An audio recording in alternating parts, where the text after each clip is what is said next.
sahabat pijar studio yang dirahmati Allah Ta'ala. Di sebuah negeri kuno bernama Babilonia, yang mayoritas penduduknya adalah penyembah berhala, lahirlah seorang anak laki-laki dari keluarga pembuat patung berhala. Anak itu bernama Ibrahim alaihissalam, yang kelak akan menjadi bapa dari para nabi. Kelahiran Nabi Ibrahim alaihissalam bukanlah kelahiran biasa.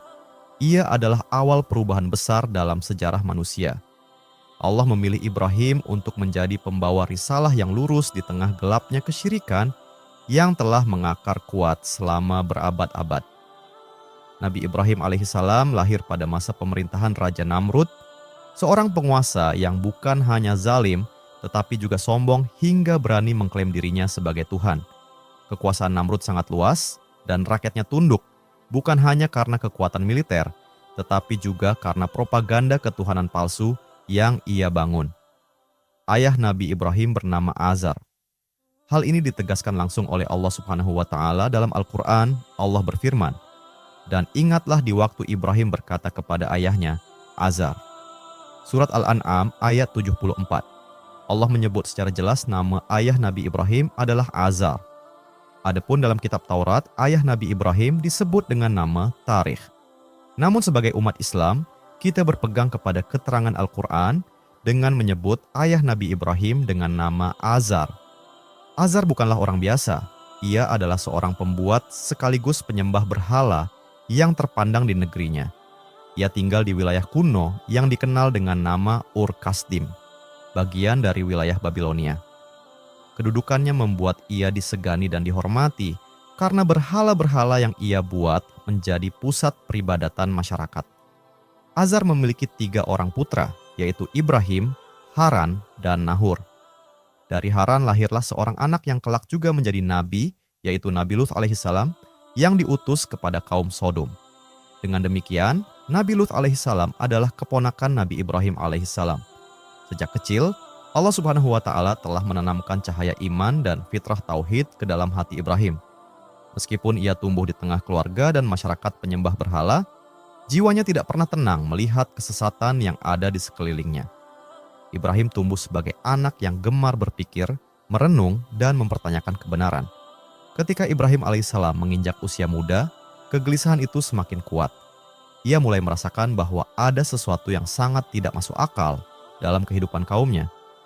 Bagaimana mungkin manusia menyembah sesuatu yang mereka buat sendiri? Bagaimana mungkin patung-patung yang bisu, tidak mendengar, tidak melihat, dan tidak mampu membela diri, dijadikan tempat bergantung dan berharap? Seringkali Ibrahim berdiri memandangi berhala-berhala buatan ayahnya.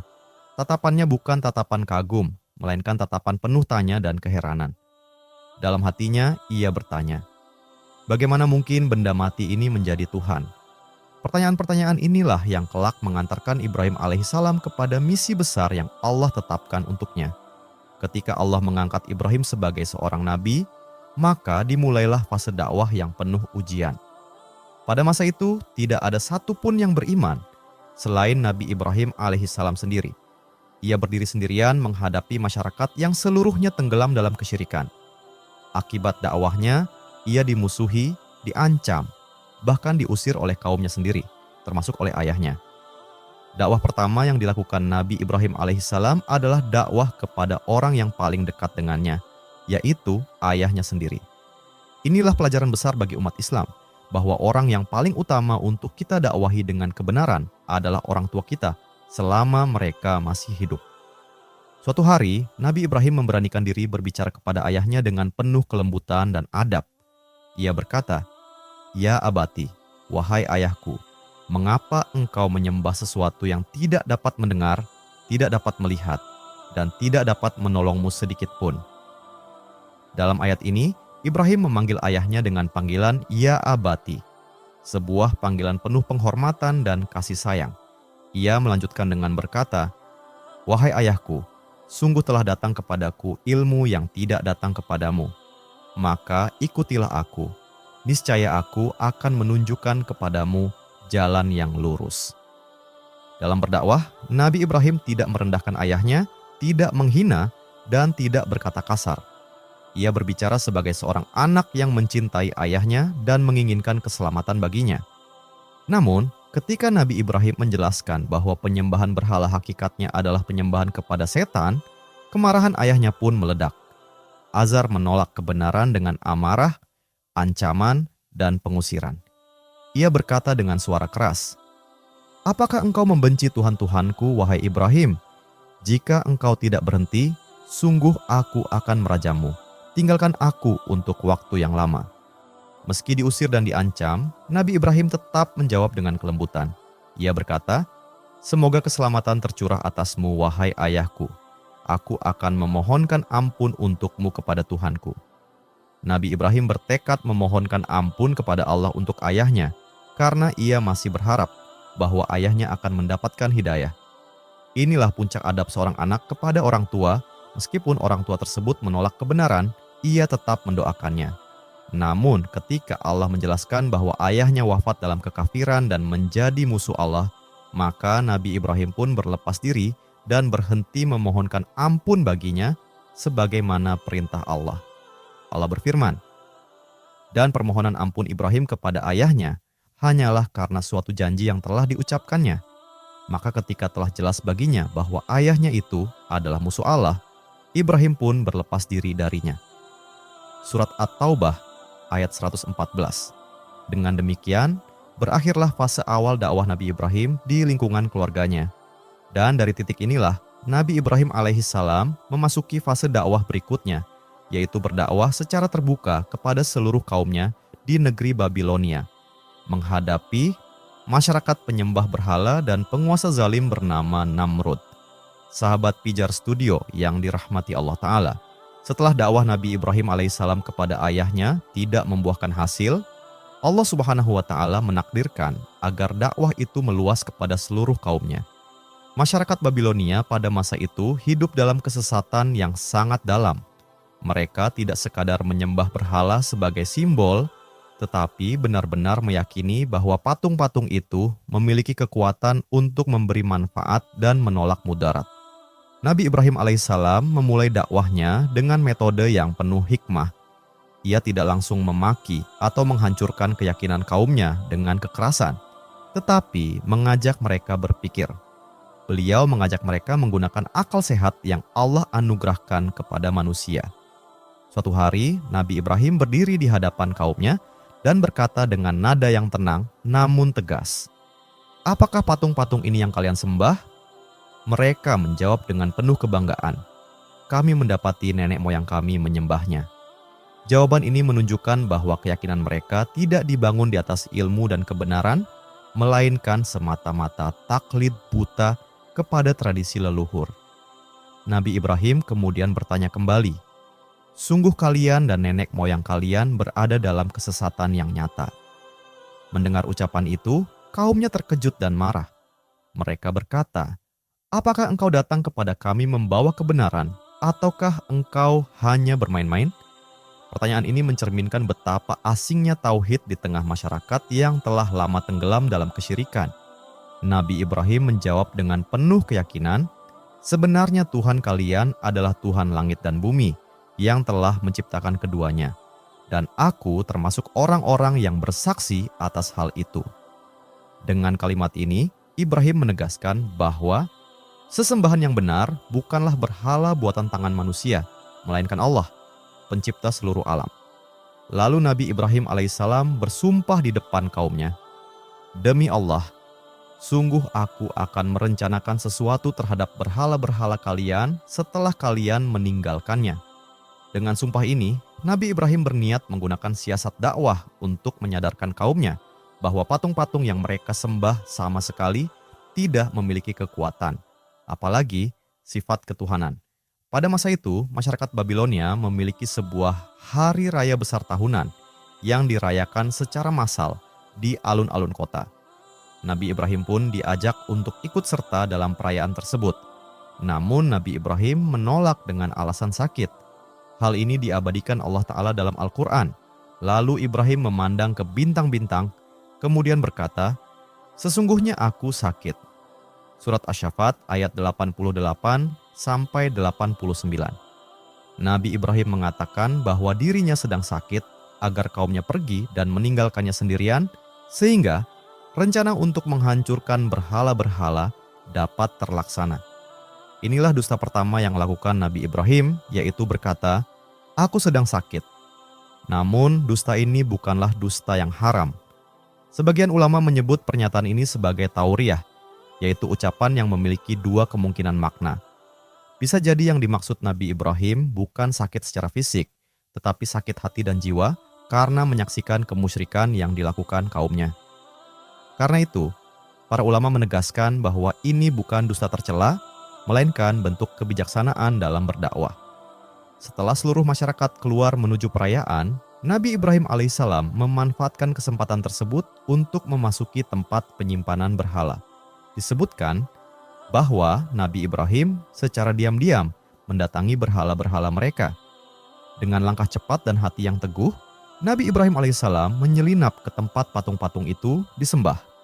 Di sana, beliau mendapati sebuah ruangan besar yang dipenuhi sesembahan kaumnya.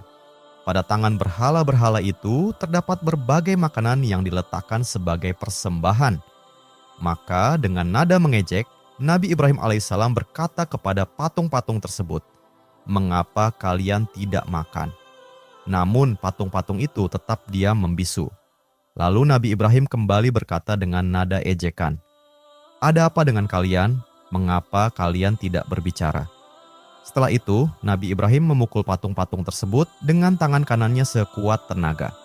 Setelah itu, dengan penuh keteguhan dan keberanian, Nabi Ibrahim menghancurkan seluruh patung yang ada dengan sebuah kapak, hingga hancur berkeping-keping, dan hanya meninggalkan satu patung terbesar dalam keadaan utuh.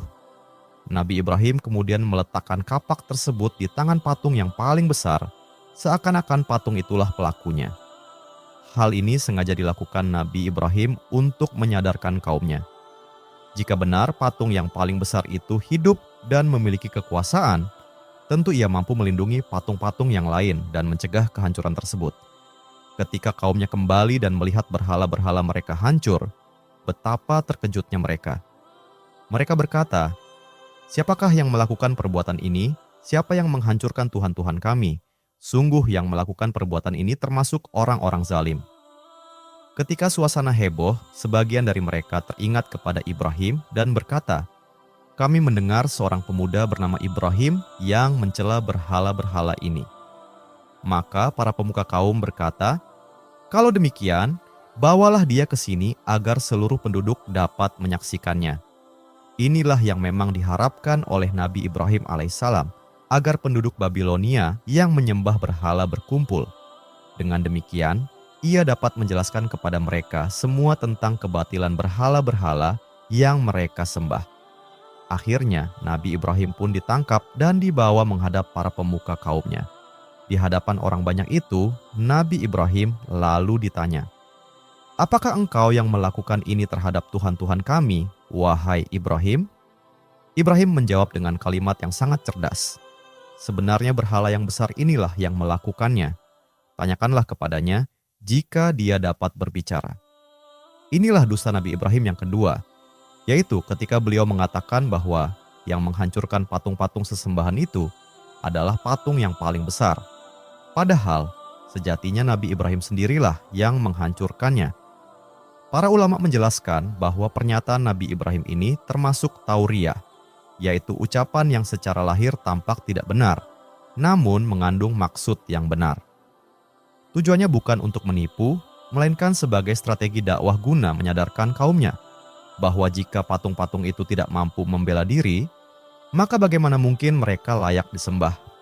Karena itulah, pernyataan Nabi Ibrahim ini bukanlah dusta yang haram, melainkan bagian dari strategi dakwah Nabi Ibrahim alaihissalam yang sangat cerdas. Kembali ke kisah. Nah, ketika Ibrahim menjawab, "Sebenarnya berhala yang besar inilah yang melakukannya. Tanyakanlah kepadanya jika dia dapat berbicara." Jawaban Nabi Ibrahim ini membuat kaumnya terdiam. Akal sehat mereka sejenak tersentak. Mereka sadar bahwa berhala-berhala itu tidak mampu berbicara, apalagi membela diri. Namun kesadaran itu hanya berlangsung sesaat. Kesombongan dan hawa nafsu kembali menguasai hati mereka. Mereka pun kembali berkata, "Sesungguhnya engkau telah mengetahui bahwa berhala-berhala itu tidak dapat berbicara. Lalu mengapa engkau menyuruh kami bertanya kepada patung itu?" Nabi Ibrahim kemudian menjawab dengan tegas, "Mengapa kalian menyembah selain Allah, sesuatu yang sama sekali tidak dapat memberi manfaat kepada kalian dan tidak pula mendatangkan mudarat sedikit pun? Celakalah kalian dan apa yang kalian sembah selain Allah. Tidakkah kalian bersikir?" Dengan demikian, hujah Nabi Ibrahim menjadi sangat jelas dan tidak dapat dibantah oleh kaumnya. Namun bukannya menerima kebenaran, kaumnya justru semakin murka. Mereka merasa keyakinan dan tradisi mereka telah dihina. Maka mereka pun bersepakat untuk menghukum Nabi Ibrahim dengan hukuman yang sangat kejam, yaitu membakarnya hidup-hidup. Sahabat Pijar Studio yang dirahmati Allah Ta'ala, setelah peristiwa penghancuran berhala, para pemuka kaum berkumpul untuk menentukan hukuman yang paling berat bagi Nabi Ibrahim. Mereka tidak ingin sekadar membunuhnya secara biasa. Mereka ingin menjadikannya contoh, agar tidak ada seorang pun yang berani mengikuti jalan Ibrahim atau mempertanyakan agama nenek moyang mereka. Maka mereka sepakat untuk membakar Nabi Ibrahim hidup-hidup di hadapan khalayak ramai. Hukuman ini dipilih karena dianggap paling mengerikan dan paling mampu menanamkan rasa takut di hati masyarakat. Api dikumpulkan dalam jumlah yang sangat besar. Kayu bakar dihimpun dari berbagai tempat hingga membentuk kobaran api yang belum pernah disaksikan sebelumnya. Diriwayatkan bahwa besarnya api tersebut membuat mereka tidak mampu mendekatinya. Panasnya terasa dari jarak jauh. Karena itu, mereka membuat sebuah alat pelontar besar untuk melemparkan Nabi Ibrahim ke tengah kobaran api. Semua ini dilakukan dengan penuh kebencian, tanpa sedikit pun rasa iba. Di saat genting itulah, Nabi Ibrahim alaihissalam berdiri sendiri dalam keadaan terikat. Tidak ada satupun manusia yang membelanya, namun hatinya dipenuhi keyakinan yang sempurna kepada Allah. Dalam keadaan tersebut, beliau mengucapkan kalimat tawakal yang sangat agung. Hasbunallahu wa ni'mal wakil. Cukuplah Allah menjadi penolong kami dan Dia sebaik-baik pelindung. Ketika tubuh Nabi Ibrahim dilemparkan ke dalam api, maka terjadilah peristiwa luar biasa yang menjadi salah satu mukjizat terbesar dalam sejarah para nabi. Allah Subhanahu wa Ta'ala berfirman kepada api, "Wahai api, jadilah engkau dingin dan keselamatan bagi Ibrahim." Dengan perintah Allah tersebut, api yang seharusnya membakar berubah menjadi sejuk dan menyelamatkan. Api tetap menyala, tetapi kehilangan sifat membakarnya. Tidak satu helai rambut pun dari tubuh Nabi Ibrahim terbakar. Tidak ada rasa sakit, tidak ada luka, tidak ada penderitaan. Dalam sebuah riwayat dijelaskan bahwa ketika Nabi Ibrahim alaihissalam dilemparkan ke dalam api, seluruh makhluk yang ada di sekitarnya berusaha memadamkan api tersebut sebagai bentuk pembelaan terhadap Nabi Allah. Namun ada satu hewan yang justru berbuat sebaliknya, yaitu cicak, atau dalam sebagian riwayat disebut tokek. Hewan ini malah meniup api agar semakin membesar dan membakar Nabi Ibrahim. Karena perbuatan itulah, Rasulullah Shallallahu Alaihi Wasallam memerintahkan untuk membunuh cicak atau tokek sebagai bentuk hukuman atas sikapnya yang membantu kebatilan dan memusuhi para nabi. Ketika api itu akhirnya padam dan Nabi Ibrahim keluar dengan selamat, seluruh manusia terperangah. Mereka menyaksikan dengan mata kepala sendiri bahwa kekuasaan Allah berada di atas segala sesuatu. Namun sekali lagi, sebagian besar dari mereka tetap menolak beriman. Peristiwa ini menjadi bukti nyata bahwa Allah selalu menolong hambanya yang bertawakal sepenuhnya kepadanya. Nabi Ibrahim tidak ditolong karena jumlah pengikut, tidak pula karena kekuatan duniawi, tetapi karena kemurnian tauhid dan keteguhan iman. Peristiwa pembakaran itu membuat nama Nabi Ibrahim alaihissalam semakin dikenal, namun kaumnya tetap tenggelam dalam kekafiran dan tidak juga mau beriman. Sahabat Pijar Studio yang dirahmati Allah Ta'ala. Dalam kitab Qasasul Anbiya dijelaskan, suatu hari Nabi Ibrahim alaihissalam bertemu dengan Raja Namrud. Namrud adalah penguasa Babilonia yang terkenal sombong dan zalim. Kekuasaan Namrud sangat luas dan nyaris tak tertandingi. Ia berkuasa kurang lebih selama 400 tahun dan menghabiskan seluruh hidupnya untuk mengejar kejayaan duniawi. Kesombongannya mencapai puncak, tatkala ia berani mengklaim dirinya sebagai Tuhan. Abdur Razzaq meriwayatkan bahwa suatu ketika Raja Namrud mengumpulkan seluruh persediaan makanan di istananya. barang siapa dari rakyatnya ingin mendapatkan makanan, maka ia harus datang ke istana dan memintanya langsung kepada Namrud. Pada saat itu, Nabi Ibrahim alaihissalam datang bersama sejumlah orang untuk meminta makanan. Sebelumnya, Nabi Ibrahim belum pernah bertemu langsung dengan Raja Namrud. Pertemuan inilah yang menjadi awal terjadinya perdebatan besar antara keduanya.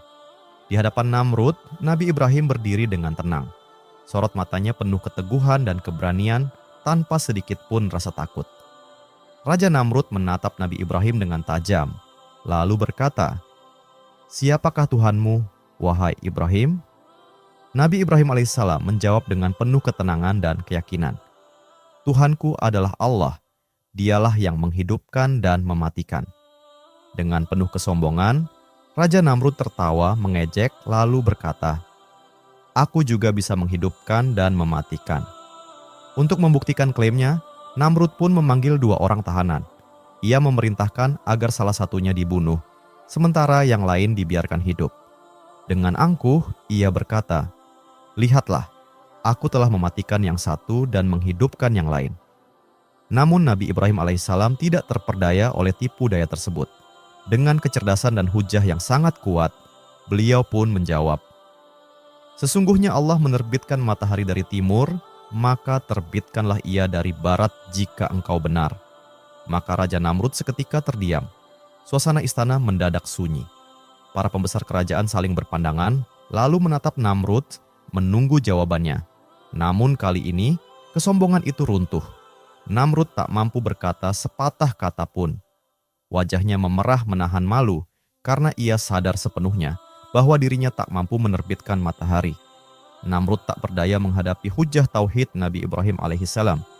Ketika Raja Namrud kalah dalam perdebatan dengan Nabi Ibrahim alaihissalam, ia diliputi rasa marah dan dengki. Karena itu, Namrud memutuskan untuk tidak memberikan apapun kepada Nabi Ibrahim. Padahal, setiap orang lain yang datang kepadanya selalu diberi persediaan makanan.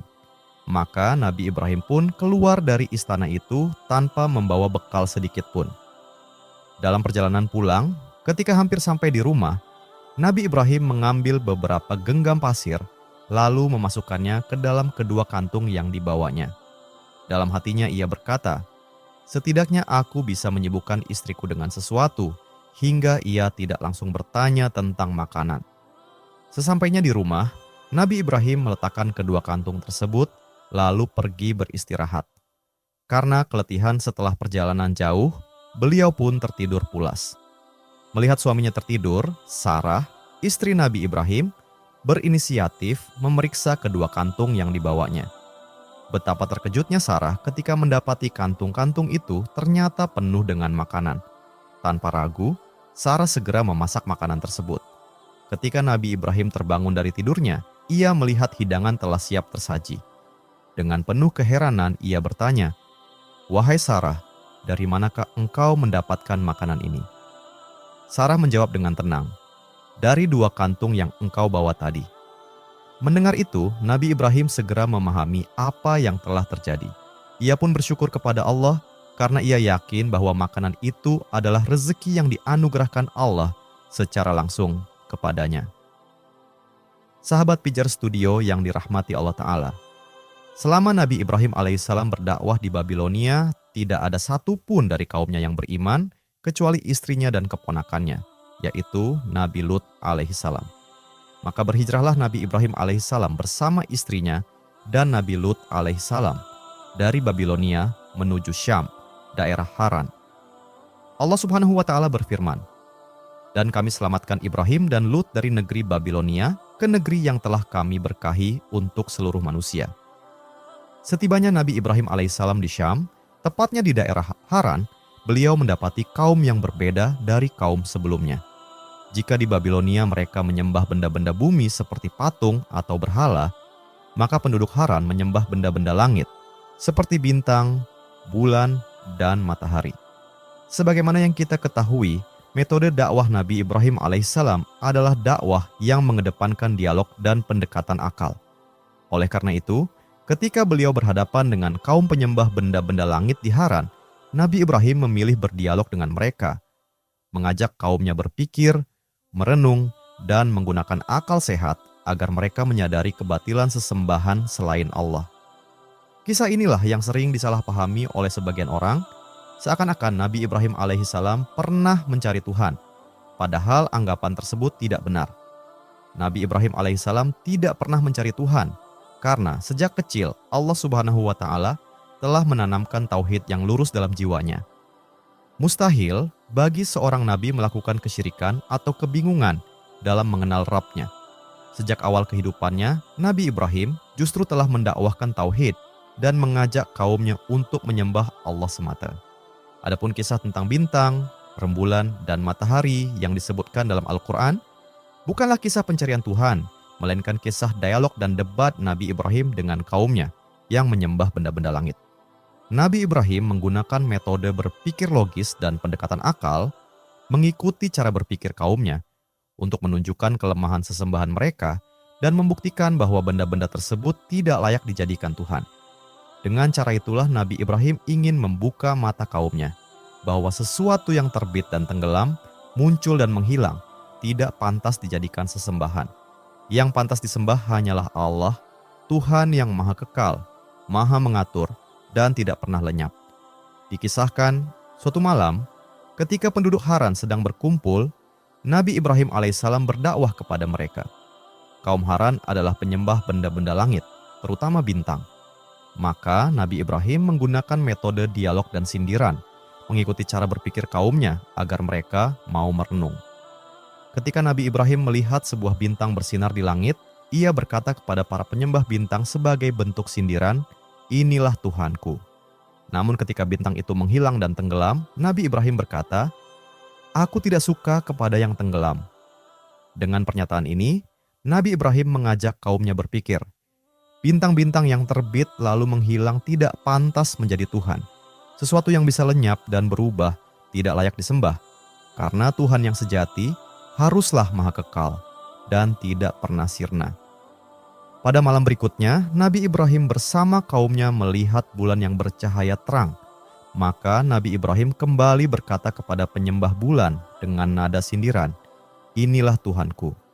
Namun ketika bulan itu pun tenggelam, Nabi Ibrahim berkata, "Sesungguhnya jika Tuhanku tidak memberi petunjuk kepadaku, niscaya aku termasuk orang-orang yang sesat." Maksud perkataan ini bukanlah pengakuan kebingungan, tetapi penegasan bahwa petunjuk hanya datang dari Allah dan bahwa sesuatu yang terbit dan terbenam, berubah dan lenyap, tidak mungkin menjadi Tuhan. Tuhan yang hakiki harus kekal, tidak bergantung, dan tidak berubah oleh waktu. Keesokan harinya, Nabi Ibrahim dan kaumnya menyaksikan matahari terbit dengan cahaya yang lebih besar. Nabi Ibrahim pun berkata lagi dengan sindiran, "Inilah yang paling besar, mungkin ini Tuhanku." Namun ketika matahari itu terbenam, Nabi Ibrahim menegaskan kepada kaumnya, "Wahai kaumku, sesungguhnya aku berlepas diri dari apa yang kamu persekutukan." Dengan demikian, jelaslah bahwa kisah ini bukanlah kisah Nabi Ibrahim mencari Tuhan, melainkan dialog dan debat dakwah untuk membongkar kebatilan sesembahan kaumnya. Akhirnya, Nabi Ibrahim menutup dialog tersebut dengan pernyataan tauhid yang tegas. "Sesungguhnya, aku hadapkan wajahku kepada Tuhan yang menciptakan langit dan bumi dengan penuh ketundukan, dan aku bukanlah termasuk orang-orang yang mempersekutukannya." Akhirnya, kaum Nabi Ibrahim penyembah benda-benda langit pun marah. Mereka tidak terima ketika perbuatan mereka disebut sebagai kesyirikan. Mereka membantah dakwah Nabi Ibrahim, lalu berusaha menakut-nakuti dan mengancam beliau dengan kekuatan Tuhan-Tuhan yang mereka sembah. Sahabat Pijar Studio yang dirahmati Allah Ta'ala. Setelah Nabi Ibrahim menetap cukup lama di Syam dan berdakwah kepada kaumnya yang keras kepala, akhirnya Nabi Ibrahim alaihissalam meninggalkan negeri tersebut menuju Mesir. Disebutkan pada masa itu terjadi musim paceklik atau kekurangan makanan. Karena itulah Nabi Ibrahim dan istrinya, Sarah, berniat mencari bantuan ke negeri Mesir yang dikenal subur. Maka Nabi Ibrahim alaihissalam pun hijrah ke Mesir bersama istrinya Sarah. Adapun Nabi Lut alaihissalam tidak ikut hijrah ke Mesir karena ketika masih di Haran, Allah telah mengangkatnya sebagai nabi dan rasul lalu memerintahkannya untuk berdakwah di negeri Sodom. Nabi Ibrahim dan Sarah melakukan perjalanan jauh dari Syam menuju Mesir, sebuah perjalanan yang sangat panjang, menempuh jarak ribuan kilometer. Setibanya di Mesir, mereka pun menetap di sana. Namun, negeri Mesir saat itu berada di bawah kekuasaan seorang raja yang zalim dan kejam. Raja tersebut memiliki kebiasaan buruk, yaitu merampas wanita-wanita cantik dari rakyatnya untuk dijadikan miliknya secara paksa. Ia memiliki para mata-mata yang bertugas mencari wanita-wanita cantik untuk diserahkan kepadanya. Kondisi ini sangat berbahaya bagi Sarah, karena Sarah adalah wanita yang sangat cantik. Ibnu Katsir rahimahullah mengatakan bahwa Sarah adalah wanita yang cantik jelita, bahkan tidak ada seorang wanita pun yang menandingi kecantikannya sejak zaman Hawa hingga zamannya. Kecantikan Sarah pun menjadi pusat perhatian penduduk Mesir. Ia bukan hanya cantik secara fisik, tetapi juga memiliki akhlak yang mulia, tutur kata yang lembut, dan kepribadian yang agung. Kabar tentang kedatangan seorang wanita yang luar biasa ini pun sampai ke telinga Raja Mesir. Para mata-mata melapor kepadanya, "Telah masuk ke negerimu, wahai Raja, seorang wanita yang sangat cantik, yang tidak pantas dimiliki oleh siapapun selain engkau." Mendengar laporan tersebut, sang raja pun tertarik dan penasaran. Ia lalu mengutus beberapa orang untuk mencari tahu siapa wanita itu dan apakah ia telah bersuami.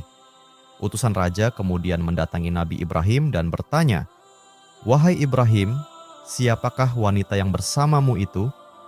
Nabi Ibrahim menjawab, "Dia adalah saudariku." Maksud Nabi Ibrahim adalah saudari seiman, bukan saudari kandung.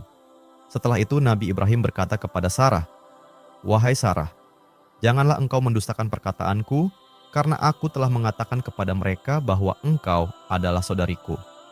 Inilah dusta Nabi Ibrahim yang ketiga, yaitu ketika beliau mengatakan kepada utusan raja bahwa Sarah adalah saudarinya, padahal sesungguhnya Sarah adalah istrinya. Namun pernyataan ini bukanlah dusta dalam pengertian umum, melainkan sebuah cara yang ditempuh Nabi Ibrahim untuk menghindari kezaliman. Sebab, apabila Nabi Ibrahim mengatakan bahwa Sarah adalah istrinya, niscaya raja yang zalim itu akan membunuh Nabi Ibrahim dan merampas Sarah darinya. Maka selama masih ada jalan keluar dengan tauriyah, yaitu mengatakan suatu ucapan yang dapat dipahami dengan dua makna, Nabi Ibrahim memilih jalan tersebut. Ia berkata, "Ini adalah saudariku," dengan maksud bahwa Sarah adalah saudari seiman, bukan saudari kandung. Kemudian Nabi Ibrahim menjelaskan maksud ucapannya kepada Sarah, seraya berkata, "Wahai Sarah, demi Allah, tidak ada seorang pun yang beriman di atas muka bumi ini selain aku dan engkau." Maksudnya, di negeri Mesir saat itu, tidak ada orang yang beriman kepada Allah selain Nabi Ibrahim dan Sarah. Seluruh penduduk Mesir berada dalam kekafiran. Adapun Nabi Lut alaihissalam yang juga beriman, beliau berada di negeri Sodom yang jauh dari Mesir. Inilah hakikat maksud Nabi Ibrahim ketika mengatakan bahwa Sarah adalah saudarinya, yaitu saudari seiman. Akan tetapi, para utusan raja memahami ucapan tersebut sebagai saudari kandung Ibrahim. Maka utusan-utusan raja itu pun membawa Sarah menghadap sang raja. Setelah itu, Nabi Ibrahim alaihissalam segera mendirikan salat dan memohon pertolongan kepada Allah. Demikianlah sifat para nabi dan orang-orang saleh. Setiap kali menghadapi kesulitan dan ujian, mereka tidak banyak mengeluh atau berbicara, melainkan segera kembali kepada Allah dengan mengerjakan salat. Peristiwa ini membuktikan bahwa pada masa Nabi Ibrahim alaihissalam sudah ada syariat salat, meskipun tata cara dan bentuknya tentu berbeda dengan salat yang disyariatkan kepada umat Nabi Muhammad sallallahu alaihi wasallam. Di sisi lain, Sarah tidak tinggal diam. Sebelum dipertemukan dengan raja, ia terlebih dahulu berwudu, menenangkan hatinya, lalu melaksanakan salat. Setelah itu, Sarah berdoa dengan penuh keikhlasan, "Ya Allah, aku beriman kepadamu dan kepada Rasulmu Ibrahim. Aku telah menjaga kehormatanku dan tidak menyerahkan diriku kecuali kepada suamiku. Maka janganlah engkau biarkan orang kafir ini menguasai tubuhku." Tak lama setelah Sarah selesai berdoa, raja pun datang. Wajahnya terpana melihat kecantikan Sarah yang begitu menakjubkan. Ia pun mengulurkan tangannya, hendak menyentuh Sarah. Namun tiba-tiba, seakan ada kekuatan yang tak terlihat menahannya. Tangannya menjadi kaku, tubuhnya gemetar, dan napasnya tersengal-sengal, seolah-olah dicekik oleh sesuatu yang tidak tampak. Ia meronta, menghentak-hentakkan kakinya ke lantai, berusaha melepaskan diri dari belenggu yang tak kasat mata itu.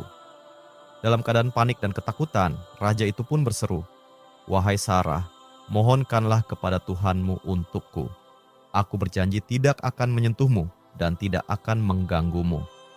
Sarah kemudian kembali berdoa seraya berkata, "Ya Allah, jika ia mati, orang-orang akan menuduhku telah membunuhnya. Maka lepaskanlah dia dari kesulitan ini." Doa Sarah pun langsung dikabulkan oleh Allah. Dalam sekejap, belenggu yang mengikat tubuh sang raja itu pun lenyap. Ia kembali mampu menggerakkan anggota tubuhnya dan bernapas dengan lega, seakan-akan tidak pernah terjadi apa-apa. Namun, ketika sang raja merasakan tubuhnya kembali normal, hawa nafsunya kembali membara.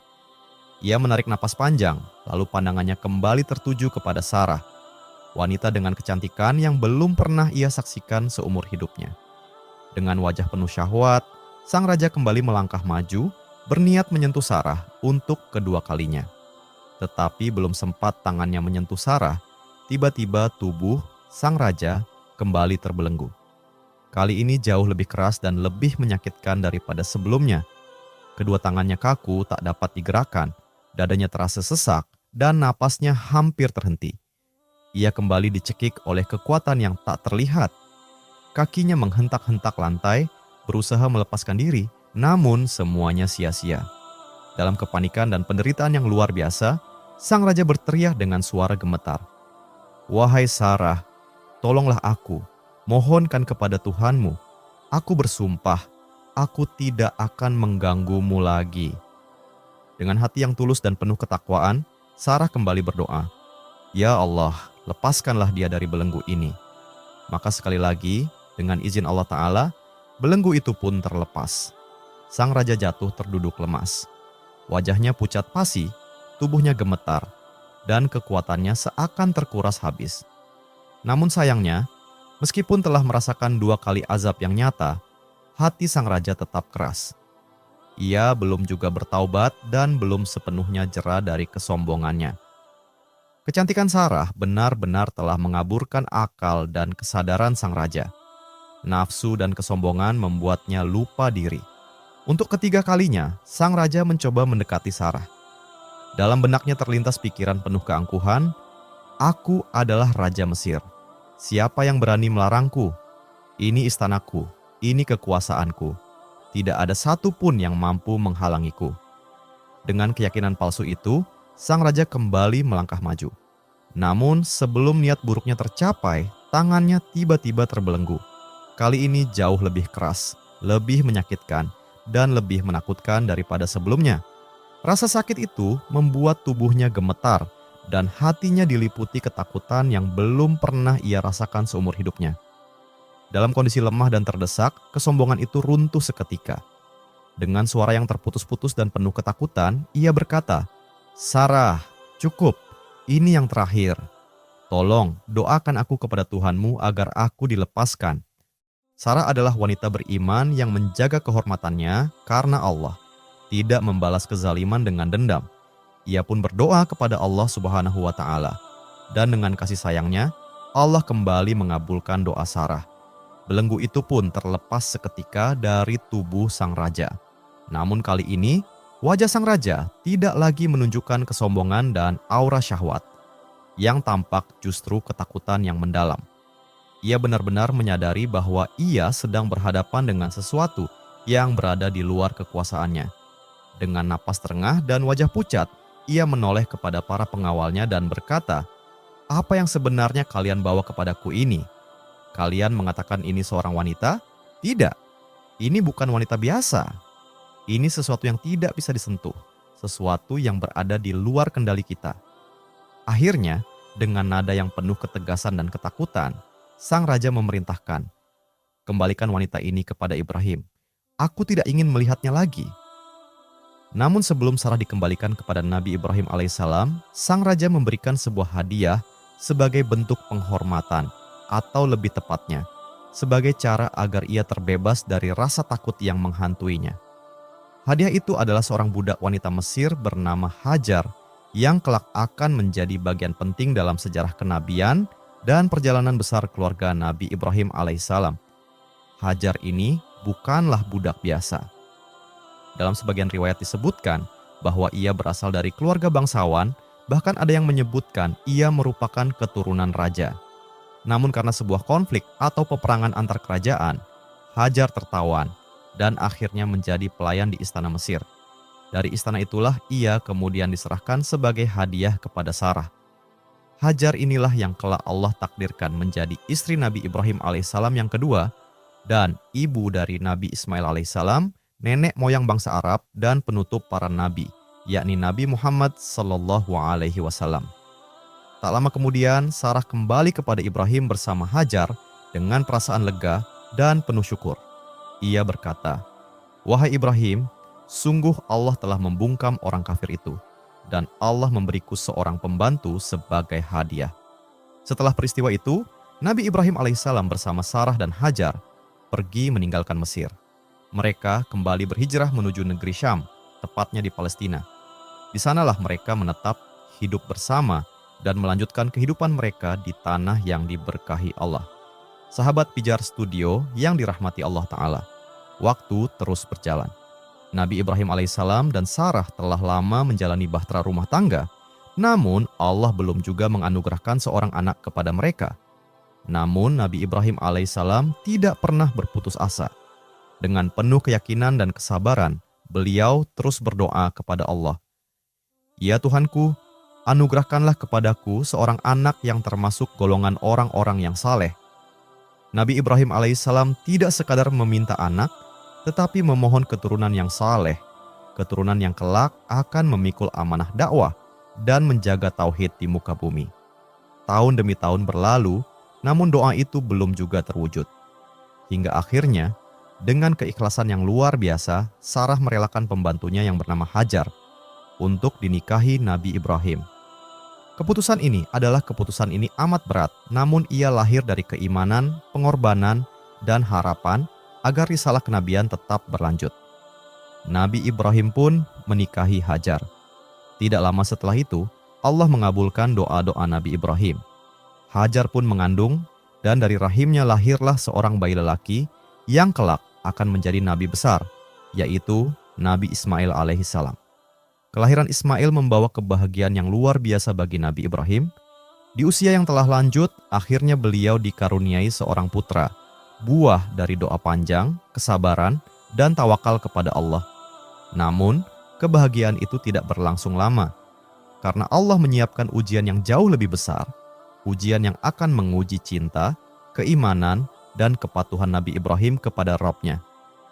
Setelah Hajar melahirkan Ismail, perlahan muncul rasa cemburu di dalam hati Sarah terhadap Hajar. Rasa cemburu itu semakin hari semakin berat untuk dipendam. Akhirnya Sarah menyampaikan kegundahannya kepada Nabi Ibrahim alaihissalam. Ia meminta agar Hajar beserta bayinya Ismail yang masih menyusu itu dijauhkan darinya. Permintaan ini bukan sekadar persoalan rumah tangga.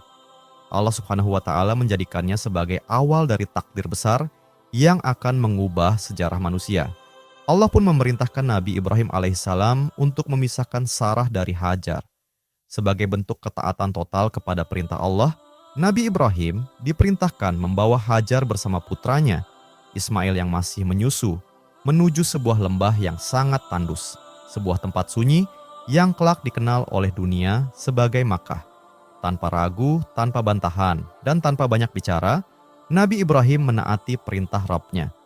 Nabi Ibrahim alaihissalam membawa Hajar bersama putranya, Ismail, yang masih menyusu, menuju lembah Makkah.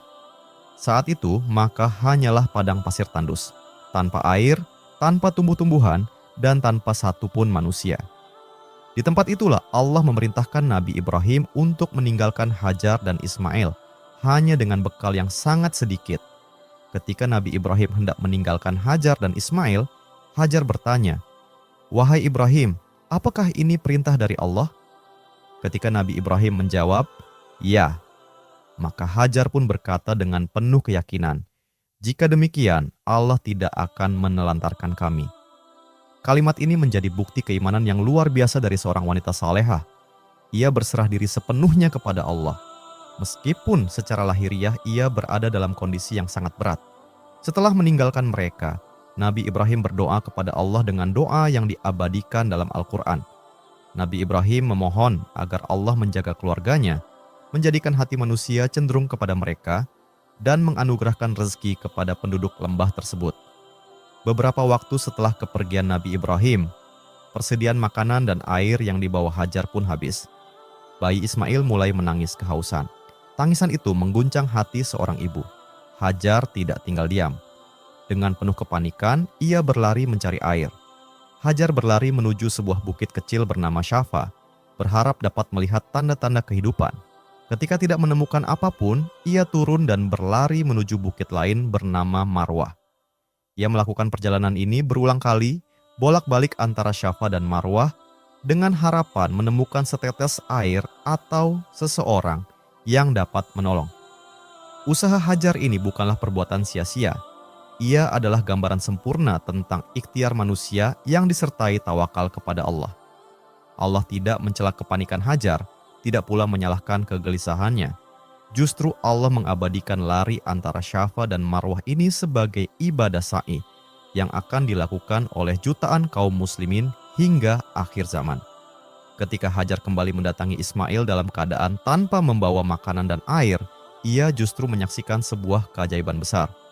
Ternyata malaikat Jibril alaihissalam telah berada di dekat Ismail. Kemudian Jibril menghentakkan kakinya ke tanah di sisi Ismail. Dengan kuasa Allah Subhanahu wa Ta'ala, memancarlah mata air dari bawah kaki Ismail. Melihat air itu mengalir, Hajar segera mengumpulkannya sambil berkata, "Zam zam zam zam," yang berarti berkumpullah, berkumpullah. Ibnu Abbas berkata bahwa Nabi Shallallahu Alaihi Wasallam bersabda, "Semoga Allah merahmati Hajar, seandainya dia tidak menjaga agar airnya tidak mengalir, niscaya Zam-Zam akan menjadi mata air yang mengalir." Air Zam-Zam akhirnya menjadi sumber kehidupan bagi Hajar dan Ismail.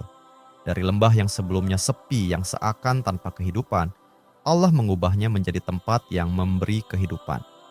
Seiring berjalannya waktu, lewatlah sebuah rombongan dari kabilah Jurhum. Mereka melihat burung-burung berputar-putar di udara, lalu menyadari bahwa pasti ada sumber air di sekitar tempat itu. Maka mereka pun mengutus salah seorang dari mereka untuk mencari tahu. Utusan itu kembali dan mengabarkan bahwa ia menemukan sumber air. Mendengar hal tersebut, rombongan kabilah Jurhum segera mendatangi lokasi itu. Setibanya di sana, mereka melihat Hajar dan Ismail. Mereka lalu meminta izin kepada Hajar seraya berkata, "Apakah engkau mengizinkan kami tinggal di lembah ini?" Hajar menjawab, "Ya, aku izinkan. Namun kalian tidak berhak menguasai air yang ada di sini." Mereka pun berkata, "Baik." Maka Hajar mengizinkan mereka menetap di lembah tersebut dengan kesepakatan bahwa air Zam-Zam tetap berada di bawah penguasaannya. Sejak saat itu, suku Jurhum tinggal di lembah itu, berbagi makanan dengan Hajar, dan memperlakukannya sebagai bagian dari keluarga mereka. Sejak saat itu, lembah Makkah mulai dihuni manusia dan berkembang menjadi sebuah pemukiman. Nabi Ismail tumbuh di tengah kabilah Jurhum. Ia belajar bahasa Arab dari mereka hingga menjadi fasih. Ia tumbuh sebagai pemuda yang berakhlak mulia, kuat fisik, dan taat kepada Allah. Dari sinilah kisah akan berlanjut kepada pertemuan kembali Nabi Ibrahim dengan Ismail, serta ujian besar yang akan menguji ketaatan keduanya kepada Allah. Sahabat Pijar Studio yang dirahmati Allah Ta'ala. Tahun-tahun berlalu sejak Nabi Ibrahim alaihissalam meninggalkan Hajar dan Ismail di lembah Makkah. Atas izin Allah, lembah yang dahulu tandus itu kini mulai hidup. Air Zam-Zam mengalir, manusia berdatangan, dan Nabi Ismail tumbuh menjadi seorang pemuda yang kuat, berakhlak mulia, serta taat kepada Allah. Pada suatu waktu, Allah mengizinkan Nabi Ibrahim kembali mengunjungi putranya. Pertemuan ayah dan anak ini bukan sekadar pertemuan rindu setelah perpisahan panjang, tetapi menjadi awal dari ujian terbesar dalam sejarah ketaatan manusia kepada Allah. Ketika Nabi Ismail telah mencapai usia remaja, usia di mana ia telah mampu membantu pekerjaan ayahnya, Nabi Ibrahim alaihissalam mendapatkan sebuah mimpi yang sangat berat yang mengguncangkan hatinya. Dalam mimpinya, Ibrahim melihat dirinya menyembelih putranya sendiri. Bagi para nabi, mimpi semacam ini adalah wahyu dari Allah yang wajib dilaksanakan. Ujian ini bukan hanya menguji cinta seorang ayah kepada anaknya, tetapi juga menguji ketundukan total kepada perintah Allah. Nabi Ibrahim tidak tergesa-gesa. Ia menyampaikan mimpi tersebut kepada Ismail dengan penuh kejujuran dan kasih sayang. Ibrahim memanggil Ismail dan berkata, "Wahai anakku, sesungguhnya aku melihat dalam mimpi bahwa aku menyembelihmu. Maka pikirkanlah bagaimana pendapatmu." Jawaban Nabi Ismail menjadi salah satu jawaban paling agung dalam sejarah manusia. Dengan penuh ketenangan dan iman, ia berkata, "Wahai ayahku, kerjakanlah apa yang diperintahkan kepadamu. Insya Allah engkau akan mendapatiku termasuk orang-orang yang sabar." Dialog singkat ini menunjukkan kesempurnaan iman dua hamba Allah yang mulia. Seorang ayah yang tunduk sepenuhnya kepada perintah Rabb-nya dan seorang anak yang rela mengorbankan dirinya demi ketaatan kepada Allah. Ketika keduanya telah berserah diri, Nabi Ibrahim membaringkan Ismail dengan wajah menghadap ke tanah tepat di atas pelipisnya agar Ibrahim tidak memandang wajah anaknya saat hendak melaksanakan perintah penyembelihan. Ketika Nabi Ibrahim telah membaringkan Ismail dan pisau hampir menyentuh lehernya, tiba-tiba terdengarlah seruan dari Allah, "Wahai Ibrahim." Seruan itu memecah keheningan. Seketika Ibrahim menghentikan tangannya. Allah kemudian berfirman, "Sungguh, engkau telah membenarkan mimpi itu. Sesungguhnya demikianlah kami memberi balasan kepada orang-orang yang berbuat baik." Perintah penyembelihan itu bukanlah untuk mengambil nyawa Ismail.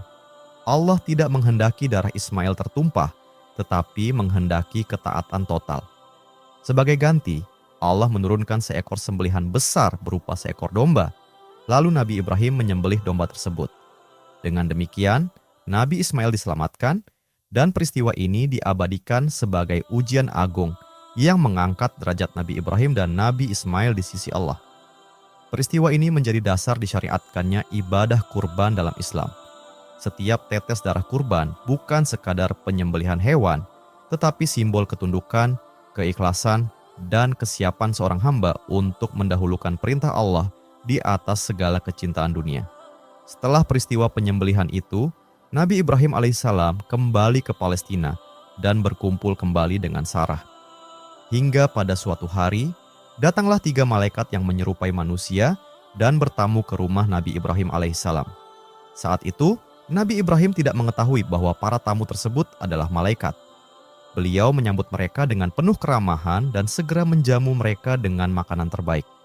Namun, Nabi Ibrahim merasa heran ketika melihat para tamunya sama sekali tidak menyentuh makanan yang disuguhkan. Dari situlah timbul rasa khawatir di hati Nabi Ibrahim. Melihat kegelisahan itu, para tamu tersebut pun menjelaskan jati diri mereka, bahwa mereka adalah malaikat-malaikat utusan Allah. Salah seorang dari mereka kemudian menyampaikan kabar gembira kepada Nabi Ibrahim. Malaikat itu berkata bahwa mereka datang membawa berita tentang kelahiran seorang anak laki-laki yang kelak akan menjadi orang yang berilmu dan saleh, yaitu Nabi Ishak alaihissalam. Mendengar kabar tersebut, Sarah yang berada di belakang mereka sangat terkejut. Ia menepuk wajahnya seakan tidak percaya, kemudian berkata, "Bagaimana mungkin aku akan melahirkan, sedangkan aku seorang wanita tua dan mandul, sementara suamiku juga telah lanjut usia?" Para malaikat pun menjawab, "Demikianlah kehendak Allah. Janganlah kamu merasa heran terhadap rahmat dan kekuasaannya." Waktu pun berlalu dan janji Allah benar-benar terwujud. Sarah akhirnya mengandung dan melahirkan seorang anak laki-laki yang diberi nama Ishak. Betapa besar kebahagiaan Nabi Ibrahim dan Sarah. Setelah penantian yang sangat panjang, Allah menganugerahkan kepada mereka seorang anak yang saleh dan penuh keberkahan. Ishak pun tumbuh menjadi anak yang cerdas, lemah lembut, dan penuh kasih sayang. Ia mengikuti jejak ayahnya dalam menyembah Allah dan berdakwah di jalannya. Kelak, Nabi Ishak alaihissalam juga diangkat menjadi seorang nabi, sebagaimana ayahnya, Nabi Ibrahim alaihissalam. Sahabat Pijar Studio yang dirahmati Allah Ta'ala. Dari kedua putra Nabi Ibrahim alaihissalam, yaitu Nabi Ismail dan Nabi Ishak, lahirlah keturunan yang sangat mulia. Dari merekalah muncul para nabi dan tokoh besar yang memainkan peranan penting dalam sejarah umat manusia. Karena itulah Nabi Ibrahim alaihissalam diberi gelar Abul Anbiya, yang berarti bapak para nabi, sebab dari keturunannya lahir banyak nabi dan rasul setelahnya. Dari jalur Nabi Ismail alaihissalam lahirlah nabi terakhir dan penutup para nabi, yaitu Nabi Muhammad SAW. Dengan demikian, Nabi Muhammad SAW adalah keturunan Nabi Ibrahim alaihissalam melalui putranya, Nabi Ismail. Adapun dari jalur Nabi Ishak alaihissalam, lahirlah para nabi dari kalangan Bani Israel, di antaranya Nabi Yakub alaihissalam yang juga dikenal dengan nama Israel. Kemudian Nabi Yusuf alaihissalam, Nabi Musa alaihissalam, Nabi Harun alaihissalam, Nabi Daud alaihissalam, Nabi Sulaiman alaihissalam, Nabi Zakaria alaihissalam, Nabi Yahya alaihissalam, Nabi Isa alaihissalam, dan masih banyak nabi-nabi lainnya. Dengan demikian, dua jalur besar kenabian berasal dari satu ayah yang sama, yaitu Nabi Ibrahim alaihissalam. Inilah sebabnya beliau dimuliakan dengan gelar Abul Anbiya, Bapak para Nabi. Sebuah gelar yang mencerminkan kedudukan, kemuliaan, dan besarnya peran Nabi Ibrahim dalam sejarah risalah Tauhid. Sahabat Pijar Studio yang dirahmati Allah Ta'ala, beberapa tahun setelah kelahiran Ishak, Allah Subhanahu wa Ta'ala kembali mempertemukan Nabi Ibrahim alaihissalam dengan Nabi Ismail. Kali ini Allah mempertemukan Nabi Ibrahim dengan Ismail dalam sebuah misi besar yang akan mengubah arah sejarah manusia. Misi itu adalah membangun kembali Ka'bah, rumah ibadah pertama yang ditetapkan Allah sebagai pusat tauhid di muka bumi. Allah memerintahkan Nabi Ibrahim agar mendirikan Ka'bah di lembah Makkah, tepat di tempat yang telah Allah tentukan sejak zaman dahulu. Nabi Ismail yang kini telah tumbuh menjadi seorang pemuda yang kuat dan taat, turut membantu ayahnya dalam melaksanakan perintah tersebut. Ayah dan anak ini bekerja bersama, mengangkat batu demi batu dengan penuh keikhlasan dan ketaatan. Pembangunan kembali Ka'bah bukanlah pekerjaan arsitektur biasa. Ia adalah ibadah yang dilakukan dengan hati yang bersih dan jiwa yang tunduk kepada Allah. Setiap batu yang diletakkan bukan sekadar bagian dari bangunan, tetapi menjadi saksi atas keimanan dan ketundukan dua hamba Allah yang mulia. Dalam proses pembangunan itu, Nabi Ibrahim dan Nabi Ismail terus memanjatkan doa kepada Allah.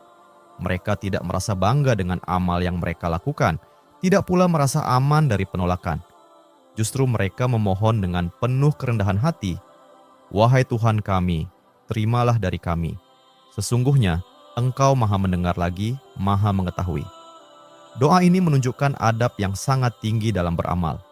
Meskipun mereka adalah nabi dan rasul, mereka tetap khawatir jika amal mereka tidak diterima oleh Allah.